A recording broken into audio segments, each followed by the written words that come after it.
kama wacha Mungu na tunapatana kwa jina la Yesu Kristo.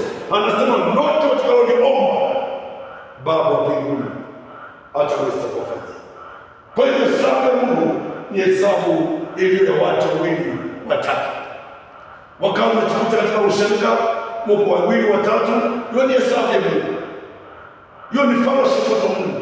Usivunjike moyo watakapopatana kwa sababu ya Bwana. Ndio Mungu anasema na Bwana ako katikati yao. Tunaweza kupatana watu hapa 1000 na Mungu akose kwa katikati yetu. Tunaweza kupatana watu hapa 50 na Mungu akose kwa katikati yetu.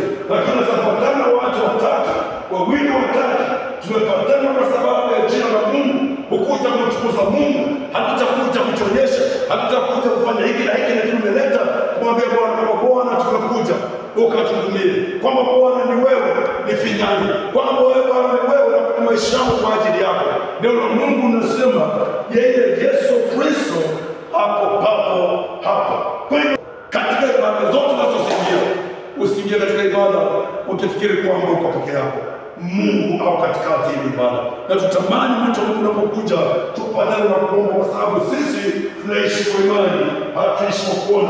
Wakati watu wanaona na kioto ibada nasukua, wewe unaona ile positive way, because we are not living by sight but we are living by faith. Tunaamini kesho kutakuwa kuzuri, na tunaamini hakuna jaribio ambalo Bwana ataleta asipofungua mlango wa hilo jaribio kuweza kutokea katika jina la Yesu Kristo. Maana Baba Mungu ako na mahali yote, anaruhusu ilije in those permissive way, na anaporuhusu kuja watu wa Mungu, sisi kwenda kuambia Bwana tuko mahali hapa, Bwana tujalie neema. Na wakati mwingine tutasema maji ni jaribio, lakini changamoto zinapokuja kinyume cha kila ambacho tunatarajia, mtu wa Mungu usife moyo. Yeye Mungu ako mbinguni na hatuwezi nyamaza tukiangalia hivi, lakini tunamwambia Bwana shikilia mawingu haya, Baba shikilia kiu, Baba fungua ardhi, isiwa ya ardhi ipokee maji haya. Hatuwezi nyamaza tuseme kwa muda wake. Tunasema kwa muda wake, tunamwambia